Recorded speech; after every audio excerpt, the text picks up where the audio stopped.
What if I told you that America's greatest explorer was murdered while carrying secret presidential codes? In 1809, Meriwether Lewis of Lewis and Clark is the sitting governor of the Louisiana Territory when he dies in Tennessee. Lewis, who helped President Thomas Jefferson create one of the very first coded communications used by the White House, was headed to Washington, D.C. He's carrying journals of his expedition to the Pacific and ciphers, secret presidential codes, at the time of his death.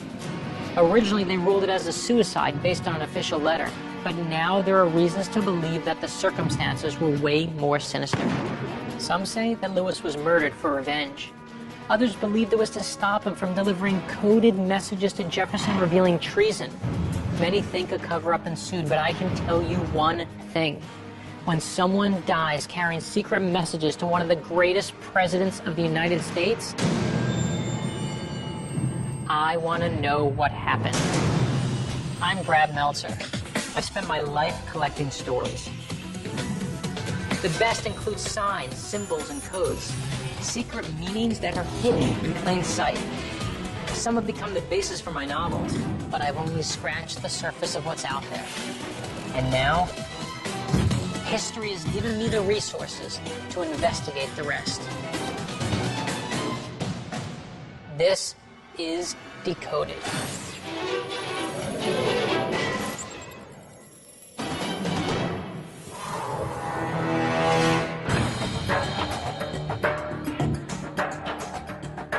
Okay, so what do we know about Meriwether Lewis? I know he's half of the Lewis and Clark team. Yeah, not only half. Meriwether Lewis was an absolute rock star, a national hero. He was selected by Thomas Jefferson as the hand-selected leader of the Lewis and Clark expedition, which effectively doubled the size of the United States. And at the end of this expedition, Jefferson appointed him governor of the Louisiana Territory. And these two were really good friends? Meriwether Lewis was Thomas Jefferson's personal secretary. He trusted no one more. Here's the thing. Lewis is an American icon, but most people couldn't tell you much about him except for his fabled expedition to the Pacific. Lewis was born near Monticello, Virginia in 1774, and he's given his mother's maiden name, Meriwether. As a child, he's constantly outdoors. He's even believed to have spoken Cherokee. And being from Jefferson's hometown definitely did not hurt him career-wise. He's the first presidential aide ever. He actually lived at the White House. The two men even developed a way to communicate in code, allowing him and the President of the United States to discuss government secrets over long distances. It was so brilliant, the U.S. Army used it for more than 100 years. But when Lewis returned from cataloging the Louisiana Purchase, Jefferson appointed him governor of the new territory. This was unheard of for a 35-year-old at the time, and Lewis quickly developed enemies. So the question we have to figure out is whether he was murdered. His legacy has been shrouded and tainted by suicide. Buddy's strength, well, you know that old friend you can tell anything to? That's Buddy. People trust him, people like him, and that means he's great at getting people to reveal information. The historical record points to suicide. I've always thought it was suicide. Yeah, That's what I always heard, too. that's all I've ever heard, yeah. I wonder how presidential ciphers figure into it, though. Sounds like they were communicating through ciphers. I didn't even know that. So what if he was traveling with some sort of information that never got to the president? I mean, wouldn't you love to know what that information is? Absolutely, because if we know what the information is, then we know who had a motive to kill him. Like, what were they doing that's so secretive? McKinley's an engineer, so she's analytical. She only believes what can be proven by science. What's amazing to me is that after 200 years, a suicide could turn into an unsolved homicide case. Here's why we need Scott. He's an officer in the U.S. Army Reserve. So his expertise in military operations is exactly what we need in figuring out what happened to Lewis. We're essentially, in retrospect, accusing someone of murder. We need to look at it carefully. So Buddy, Mac, and Scott are now headed to the Natchez Trace. It's a rugged 440-mile horse trail through Tennessee. This place was deadly. Bandits and thieves routinely robbed and murdered people there. And because of that, Lewis was by no means traveling alone. He had a military escort, a guy named Major James Neely, who suspiciously was ordered to protect Lewis by Lewis's own greatest enemy, a guy named General James Wilkinson. The general hated Lewis because Jefferson removed the general as the governor of Louisiana and gave the job to his former aide Lewis instead. There's a theory that General Wilkinson had Lewis assassinated with the help of Major Neely and a handful of other willing participants.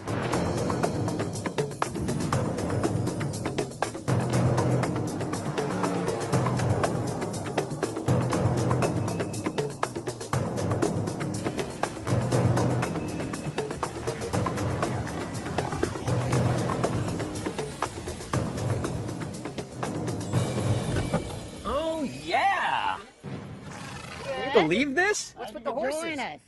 Hey guys, how you doing? Hi there, I'm You can McKinley. join us. McKinley, I'm Jim. Buddy. Buddy, good to meet you. Tim, how are you? Hey Scott, good to meet you. So we're riding. Well, I thought it'd be fun to have horses to go up the trace just like Meriwether Lewis did back in 1809. Thought it'd be fun? Yeah, a little step back in history, just like the way it was. What did I do?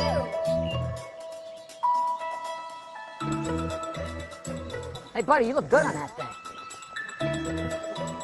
This is awesome. On horseback in the Natchez Trace. Does she not like me? Hey, McKinley, are you coming? So, we're halfway down the trail, and I look back, and where's McKinley? Nowhere. She's way back there still trying to get on the horse. I can't believe Buddy noticed. He was struggling too. Walk. Don't get left behind. Walk. Walk. Walk. We got one off the back here. Are we there yet? Ah, we're getting close. This is just like Meriwether Lewis approached with a small party on his way east to Washington. As we come out of the trace, he sees, just as we're seeing ahead of us, Grinder's Stand. You can see the ruins of the cabin. Imagine 444 miles of that ride, you'd be a little saddle sore. Why was he traveling along this trail to begin with? His original plan was to leave St. Louis and by boat go all the way down to New Orleans and then take passage around Florida and up the coast to Washington. But something happened that changed his thinking. And by the time he gets to Chickasaw Bluffs, or what we know today as Memphis, he had decided that it was too dangerous. He then cuts across country to the Natchez Trace, and then he finds himself at Grinder's Stand. And the original purpose for the trip was what? He was in financial trouble. He's had these bills, he's submitted them for payment, and the government says, well, you weren't authorized to do this. It's like submitting an you're out expense of luck. report to your boss and having them Exactly. reject. And Lewis couldn't afford that. He had speculated in land, and when they find out that his bills have been rejected, all his creditors come in. In fact, he finally decides, he says, I have to go to Washington and settle this, save my reputation, and so he sets off from St. Louis, and then on October 10th, he finds himself here at Grinder's Stand. Meriwether Lewis was desperate. He's a national hero, and yet he's flat broke, but he had these priceless journals. This was the key to his future. They chronicled his epic journey to the Pacific, 2 years of his blood and his sweat. He knew he'd seen things that no other white man had. He knew he could sell them for a fortune. Does this sound like a man who's prepared to take his own life? Or is Lewis someone who had everything to live for? This is where Lewis arrives in the late afternoon of October 10th, and in the pre-dawn hours of October 11th, 2 shots ring out. The main person who was there and witnessed it was Priscilla Grinder, and she says that he was acting very strange. She says, I was afraid of the guy. They come in, and they find that he's been shot twice, once to the head, once to the midsection. He says, I am so strong, it is so hard to die. And then, just they say, as the sun is coming up, he passes away. So let me get this straight. There's only one witness. One person says Lewis killed himself, and all of history is written from that? To me, that doesn't sound like evidence. In my old neighborhood, that's called your word against mine. That's something I have trouble buying at face value. So Buddy, Mac, and Scott are headed to meet one of Lewis's descendants to get their side of the story. Well, this is where Meriwether Lewis is supposedly buried. I am his fourth great nephew. Great nephew. That's correct. The official historical story seems to be that he committed suicide at Grinder's stand. We don't necessarily accept the suicide theory as such, because all of that comes about from the stories told by one person, Mrs. Grinder, and then repeated over and over. It is hard for me to understand how a national hero, he was the #1 hero in the country at the time, could die suddenly on the Natchez Trace, and nobody come down here to find out why. The family wants very much to have him exhumed. In 1996-97, we filed an ARPA permit with the National Park Service to get permission. Then they denied it. And they denied it on the grounds that their policy does not allow the disturbance of a grave in a national park unless it's in imminent danger of destruction. Well, how does that make you feel? I mean, Extremely frustrated. We have 200 family members who signed a letter saying they want it to happen. Now, this monument was originally built in 1848, and when they did that, Tennessee appointed a commission to identify the body. This is the report of a committee, and they examined him. And they said that it appeared that he had died by the hands of an assassin. so you're telling me you have documentation here, I do. physical evidence, if you will. A doctor says it seems more probable that he died by the hands of an assassin. Do I know for sure what happened to Lewis? Not yet, but come on. This is starting to smell suspicious. The only doctor to examine Lewis's body after he died said he didn't commit suicide? To me, I gotta start thinking, is this a murder? I'm starting to think that the history we've been taught about Meriwether Lewis is only half true. We know that the famous explorer was traveling on horseback to Washington, D.C., that he had his priceless journals with him. It's a fact that he died at Grinder's stand. His death was ruled a suicide. We've uncovered that in 1848, a doctor examining Lewis's remains believes he was actually assassinated. So Buddy, Mac, and Scott are now headed to a forensic anthropologist. The fact that the last 4 people to see the body of Meriwether Lewis included a doctor that said it's probable that he died at the hands of an assassin is credible evidence to me, and it's something we need to look into further. This is not a serious inquisition. This is the committee that's deciding whether they're going to put up a monument. I didn't say it was conclusive evidence. I said it's compelling. There's one source that suggested he attempted to commit suicide, and there are no further details about that. Once Jefferson said it was suicide, the wheels are set in motion because Jefferson is a tough source to contest. The guy effectively owns history. Not everything is scary music. There is some basis for the suicide claim.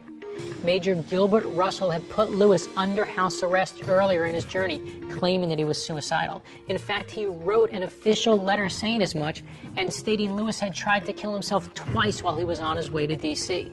So when Jefferson got the news of Lewis's alleged suicide, it was definitely tragic, but it wasn't unexpected.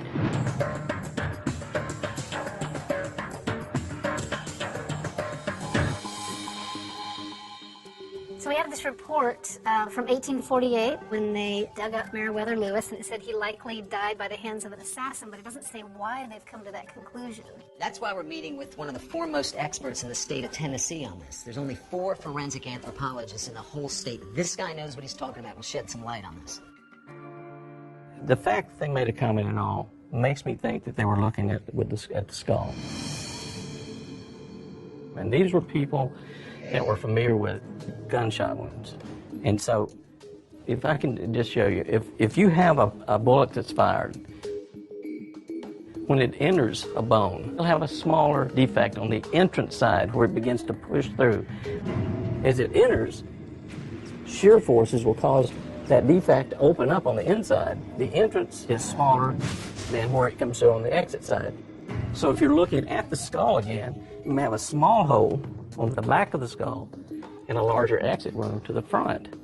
Then that would indicate a back-to-front shot, which would be almost impossible, in my mind, with the type of handgun that they had at the time. These are the kinds of things that the doctor could have seen that would make him make this statement about. Question that statement. Okay. Assuming we could exhume the body again now, I mean, the skull was in somewhat the same condition was it then? Do you think we could conclusively figure out whether this was a murder or something? Hopefully, we would find enough detail on the skull to determine the direction of the bullet.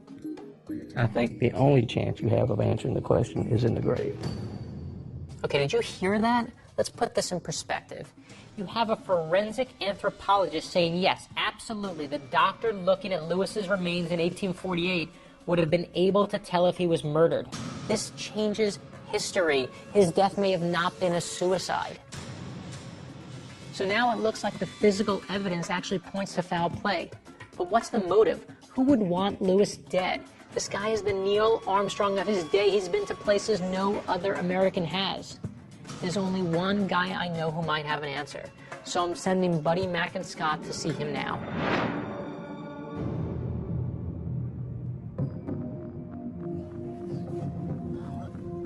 Check it.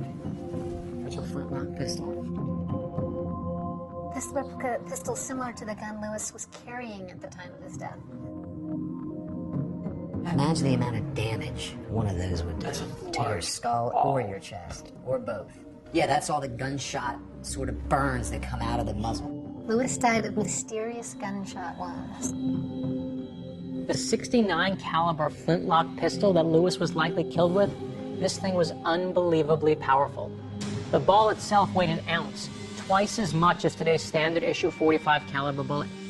Depending on the powder charge, the ball could have left the gun at a speed up to 1,000 feet per second.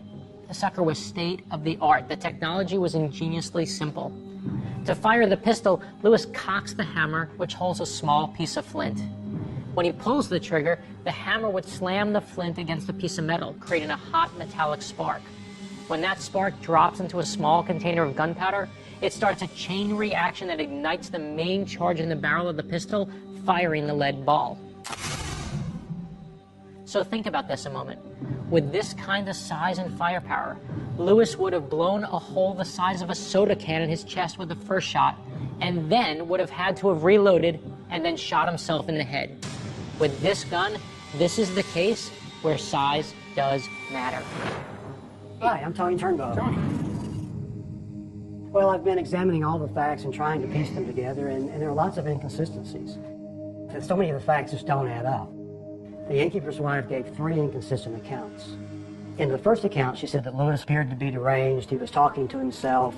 Sometime in the night, she heard a couple of gunshots. She went to investigate along with the servants.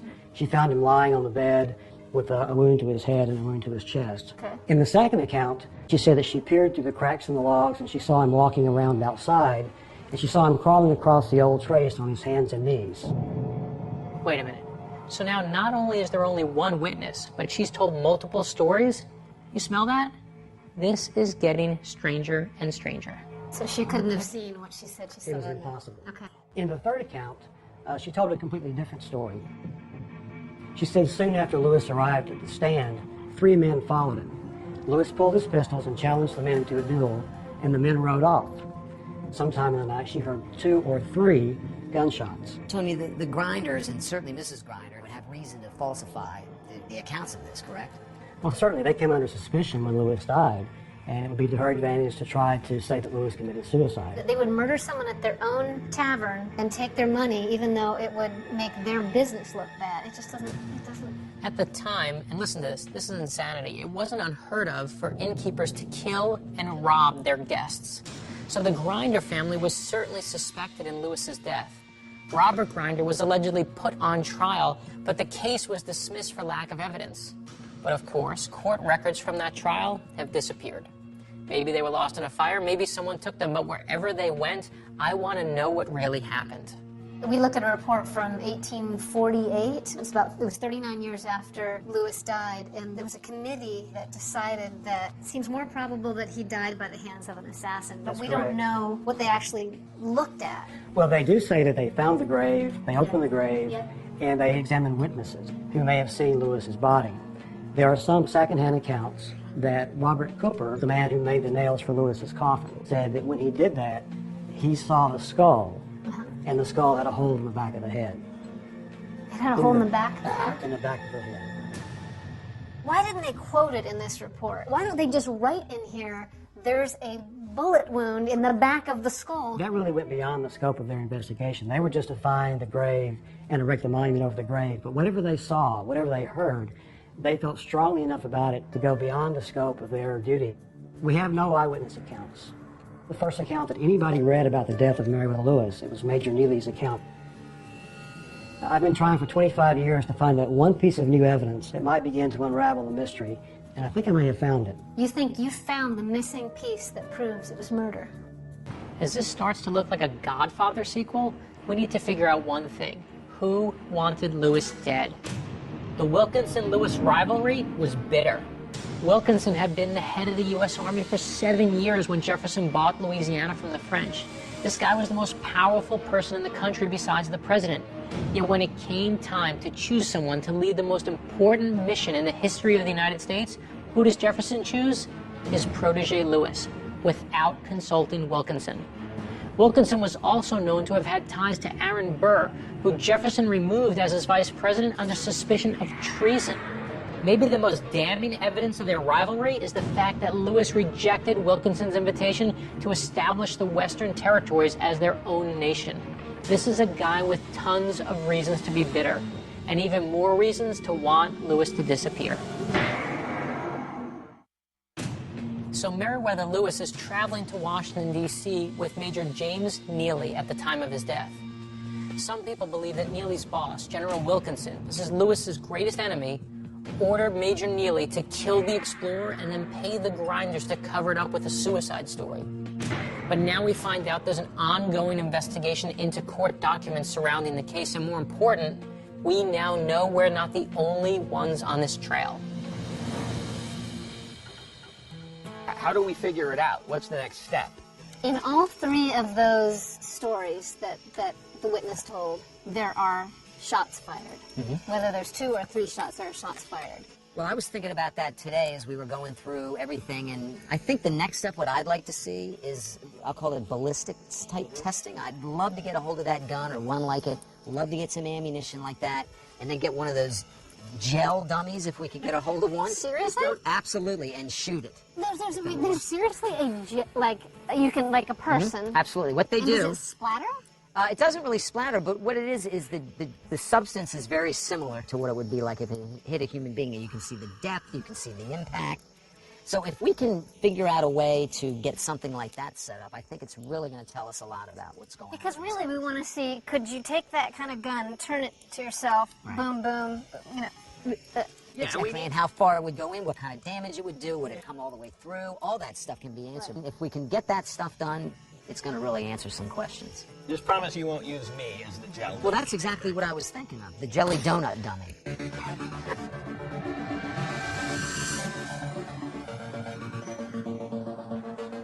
I'm really excited to see this gun. 1799 69 caliber North and Cheney horseman's pistol, and they're elegant.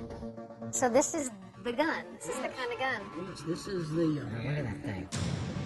reproduction of the 1799 North and Cheney. It's quite a powerful pistol for its day, too. How does this thing work? Well, it's a flintlock. Him being a military man, he probably used a cartridge that had the 1-ounce lead ball. That's nearly twice as much as, say, a .45 automatic.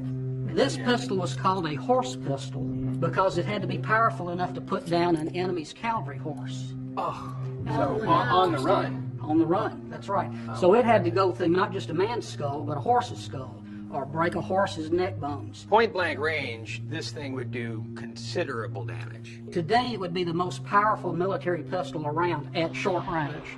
So is our forensic scientist with the ballistic dummy here yet? Absolutely. He's waiting on the range for us right now. Excellent. That's going to be great. Let's go do some shooting. Let's do it.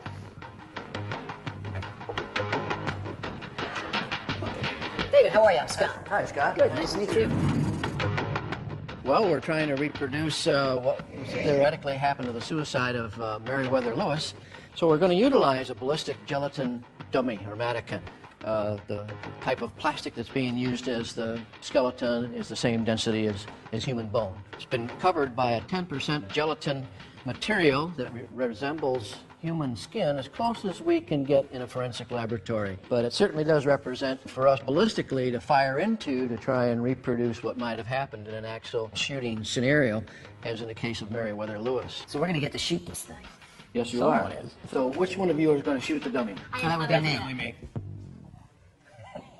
What do you want to do? Rocks, paper, scissors, shooting competition. Have a Let's shoot shoot off at a to target. shoot in. Whoever gets closest gets to shoot the jelly bastard here. Are we ready? Flint, lock, and load.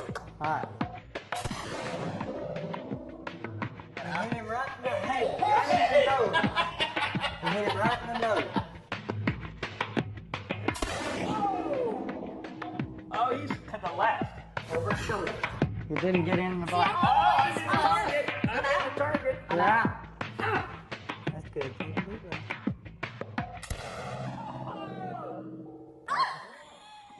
Where did you get it? It's got him in the neck. Oh, slightly lower than mine. You're shooting. Well, it's one thing for me to lose to McKinley in shooting, but for a guy like Scott Raleigh, trained Army Reserve, it's gotta hurt. That victory was so sweet. If you think I let those guys off the hook, you are out of your mind. Buddy, Scott, You got it. You got it. Nice fair job. and square. Thank you. Thank you. All right. Let's do it.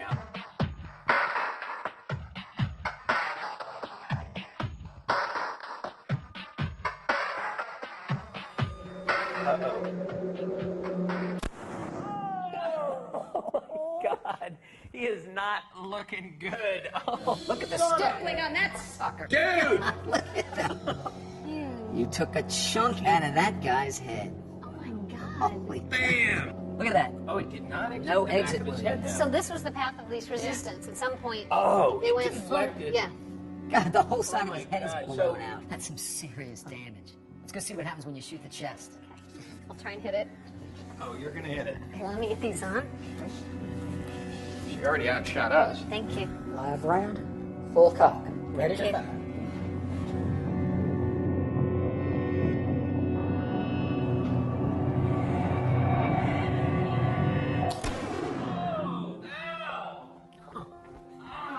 Right in the heart. Kidding me? No exit wound. See? So it's in there, but how far in there? David, as a forensic scientist, do you think there's any way that he could have survived this first shot to the skull? Not in my opinion. With the amount of damage to the skull, the placement, the brain, it should have been the end right there. Okay, important details. It doesn't matter who won the gunfight. I don't care that McKinley won. But one, I should have been the one who shot the dummy. It's my name above the show. Two, that gel dummy is the freakiest thing I've ever seen, and I want one.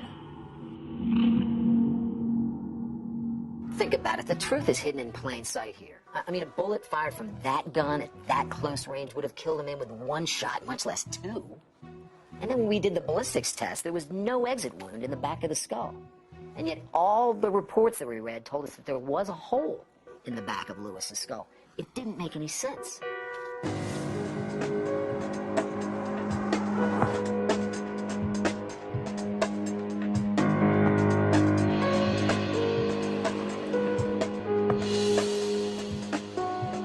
With so much physical evidence pointing toward murder, it seemed impossible to me that no one had ever made an official inquiry. So I actually did some digging and I found a coroner's inquest that was done in 1996. Buddy, Mac, and Scott are going to take a look at it now. Hi. Hi, welcome to the Lewis County Public Library. We were sent here to look for some information on an inquest that happened in 1996 on the last days of Meriwether Lewis. I have the coroner's transcript here. Oh, this is great. Coroner's inquest, the death of Meriwether Lewis in 1996. So this is a coroner's inquest. I was under the impression a coroner's inquest included a body. Well, it's a little difficult when the body has been dead for, at the time of the inquest, over 150 years. But they got together some of the leading scientists in various fields like psychiatry, forensic science, various fields, handwriting analysis. Why would you do handwriting analysis at a coroner's inquest?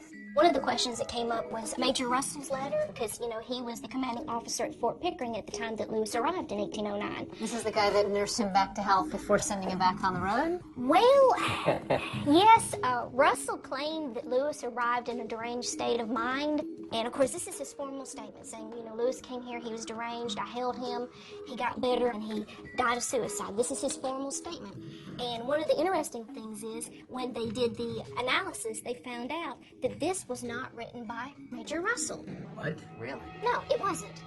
So this is a complete fabrication? Yes. Who do you think did it? Let me be clear. Thomas Jefferson is one of my greatest heroes. The man wrote the Declaration of Independence and never took credit for writing it while he was alive. And I've been asking myself, where's Jefferson been this whole time? How could he have just accepted that Lewis killed himself with no questions asked? This is one of his closest confidants. It's because Jefferson believed the Russell statement, which said that Lewis was suicidal. Now we have reason to believe that that document is a fake and that Jefferson himself might have been duped. And if that's the case, I question everything and start wondering what in the world really happened that day. Based on what the teams found, we may have uncovered a complex plot to murder Meriwether Lewis. Buddy, Mac, and Scott have been piecing it together, from Major James Neely to innkeeper Robert Grinder and the mastermind, General James Wilkinson.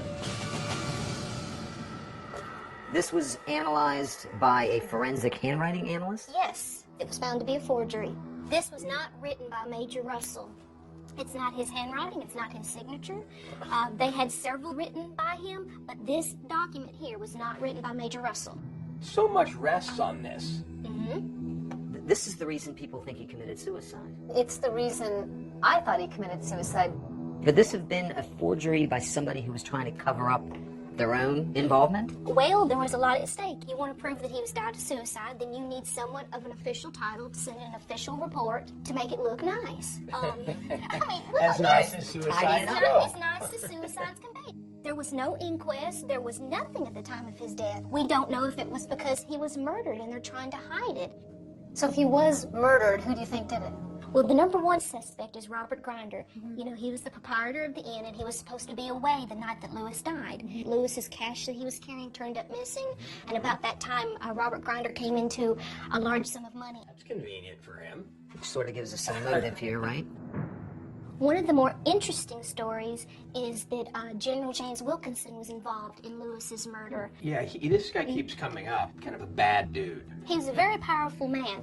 In fact, it's super complicated, but there has been a whole book written about the Wilkinson conspiracy by a lady named Kira Gale. Your best bet to get information about Wilkinson would be to contact Kira Gale. Well, if she wrote the book on it, we need to talk to her. Yeah.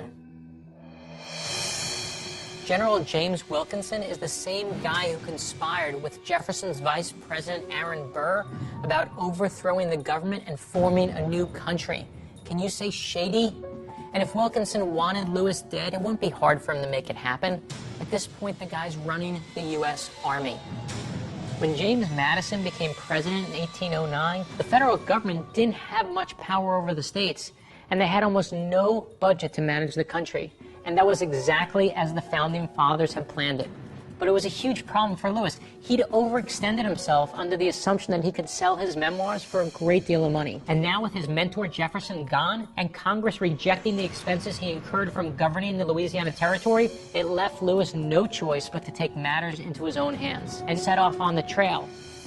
This meant that Wilkinson had opportunity in Neely and motive due to Lewis taking his job.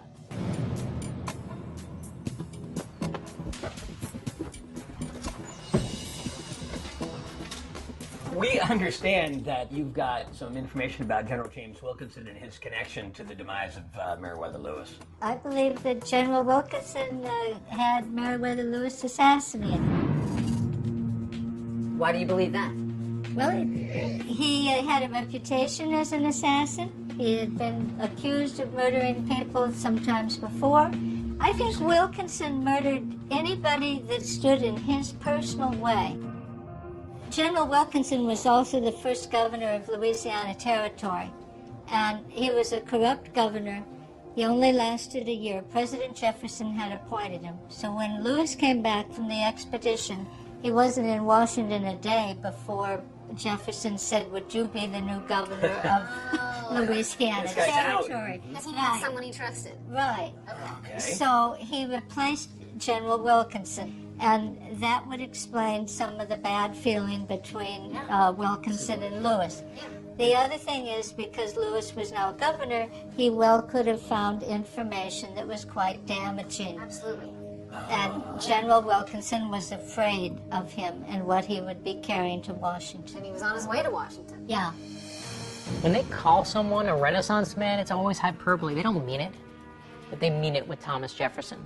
Jefferson was the true Renaissance man, successful as an author, farmer, architect, musician, even an inventor. One of his lesser-known inventions was a cipher that he and Lewis could use for secret communications during Lewis's trip to the Pacific. The basis was a 200-year-old French system called the trithemius. The key to the cipher is a word known only to the participants, in this case, Jefferson and Lewis. To use it, a page was filled with columns and rows containing the letters of the alphabet. The far right-hand column featured numbers starting with 1 and ending with 0. The keyword would then control how letters from the cipher were substituted for letters in the words of the original message. With the keyword, either of the men could easily interpret a message from the other. And the keyword for Lewis and Jefferson? Artichokes. You know what? It sounds like Lewis wasn't depressed. He was pissed. Yeah. You know? And that's a good point. I agree with that. Karen, we just saw the letter written by Russell that causes a lot of people to believe that Meriwether Lewis committed suicide, but we've been told it's a forgery. That was established at the coroner's inquest by the FBI document examiners. And yet everyone jumped on that and believed it, and Right. there was no substantiation to the attempted suicide. There is none besides that forgery. We've learned that Meriwether Lewis would sometimes communicate with ciphers. Do you think this had anything to do with his murder? He could have been carrying something in cipher. If it was particularly sensitive information, I would expect that he would, because he was a longtime friend of Jefferson's. Jefferson was obsessed with codes. In fact, he came up with one so unbreakable, it was used by the U.S. Army up until World War II. It was a cipher wheel, and they say he got the idea from luggage locks. But what's really fascinating to me and seems most relevant to Meriwether Lewis's story are the coded messages that Lewis and Jefferson exchanged, ranking the loyalty of military officers so they could downsize the military. This was dangerous communication, so they devised one of the world's first presidential secret codes. The list of all ranking officers had a column titled Remarks, and Lewis would input secret symbols telling Jefferson whether that officer was to be trusted or not. This symbol, by someone's name, an X with 2 dots, meant the officer was opposed to the administration but was otherwise a respectable officer. And you know what the very first name on this list was? You got it. Lewis's nemesis, General James Wilkinson, with the column for remarks conspicuously left blank. That means we hate this guy. That needed no further mention. They knew this guy, they knew his wrath, and right now it looks like Lewis may have been on the receiving end of that wrath. Most people that had sensitive information communicated in ciphers. So let me get this straight. In your mind, it's possible that Lewis was hurrying to Washington not only to solve his voucher problem, but to potentially get some very important information to Jefferson? Yes. This whole cipher thing fascinated me. Maybe Wilkinson was afraid of what the ciphers Lewis was carrying with him to D.C. said. I mean, when Major Neely arrived with the expedition journals in D.C., they had reportedly been rifled through as if someone had gone through them looking for something. What if Neely was trying to figure out what Lewis and Jefferson were communicating about? So if we accept that Wilkinson had Lewis murdered, how did he actually do it? The innkeeper, Robert Grinder, where he was staying, came back and murdered him. He came into a lot of money and he moved. So the question is, where did he get the money? Right. Is he paid by Wilkinson? Yes. There's only one man who could have organized it. So we've got Wilkinson, the secret agent, connected to assassinations, connected to Aaron Burr. Hang on a second, guys. It's Tony. Hey, Tony. Yeah, it's Scott. I got that information I talked to you about yesterday. Seriously? I think this is going to cast a whole new light on the Lewis case. I'm across town at the office. Can you come over? Okay, listen, we're not far. Wait there, we'll be right over, okay? All right, great. Thanks a lot. This is potentially amazing. This is new info. No one's ever seen it before, and it's exactly what I was hoping for when we started looking into Lewis's death. So far, Buddy, Mac, and Scott have found out that it doesn't look like Meriwether Lewis committed suicide. From what we can tell, it looks like he was murdered, and that the killing might have been covered up by one of the top members of our military. And now we may have found solid new proof that no one has seen before.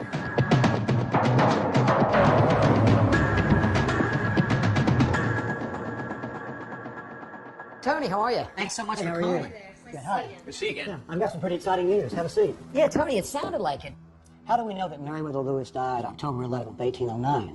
It all comes down to the statement of one man, Major Neely. So I began to do some research into Major Neely's life, and I began to find that there were a lot of lawsuits that were filed against Major Neely. One of those lawsuits was actually tried the day that Neely said Lewis committed suicide, and I was able to pull the original habeas corpus that required the actual personal appearance of James Neely on the second Monday of October, 1809. And I also found the appearance bond that James Neely signed agreeing to be in court on that date. I was absolutely stunned. This new evidence proved that Major James Neely was in court in Franklin, Tennessee, that's 60 miles away, 2 days' ride by horse, when he claimed to have been at Grinder's Inn writing the letter he sent to Jefferson. I talked to two independent handwriting experts to see if they agreed that this was James Neely's signature. And they both confirmed the man who signed the letter to Jefferson also signed the documents that were in this court file. And if he's willing to lie about where he was when Meriwether Lewis died, what else might he be lying about? In my experience, when you caught a witness in a lie, it's not the first lie they've told. And this is incredible because that is historical proof of it. We know now that Neely lied in his letter to Jefferson. And that's the letter that creates Jefferson's story. It's the story that Clark hears, and it's a story that the whole country hears. That's the letter that really sets the spin on how Lewis died. We know now there's no credible evidence for suicide. This may be the key that unlocks the grave, then. I think it changes history.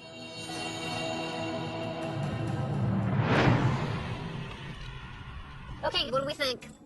Well, we know that Turnbow has uncovered brand new evidence that proves that James Neely was a liar. There's absolutely no credibility on any of this anymore. He's the reason for the last 200 years that we believe that Meriwether Lewis committed suicide. That's huge because Neely writes the letter to Jefferson that says Lewis committed suicide. Yeah, and history has hinged on that very letter for 200 years. Right, and the evidence that Turnbow turned up at the courthouse is incredible evidence. I mean, it's admissible in court. Two handwriting experts have shown that it was Neely's handwriting and proves definitively that he was not where he said he was. The whole idea then falls apart. He's the originator of the story. If he's a liar, we're starting from scratch. So what do we know about Lewis? He's a guy who finishes tasks. He went all the way to the coast and back. He's on a mission to Washington when he dies. This is not a guy who's going to kill himself in the middle of a mission. Meriwether Lewis was murdered. His murder was covered up, and his body needs to be exhumed. Absolutely. His family deserves it, he deserves it, and our country deserves to know the answer to that. What Buddy, Mac, and Scott have just found out is potentially a rewriting of history. If the only account of Lewis's suicide comes from a letter written by James Neely, and Neely wasn't even at Grinder's stand when Lewis died, then Neely's account can't be trusted. I write cover-up stories, and this is as good a cover-up as I've ever seen. It seems to me we've taken the first steps toward correcting the legacy of an American legend. But the only way to truly clear Lewis's name is to exhume his body from the dirt of Tennessee.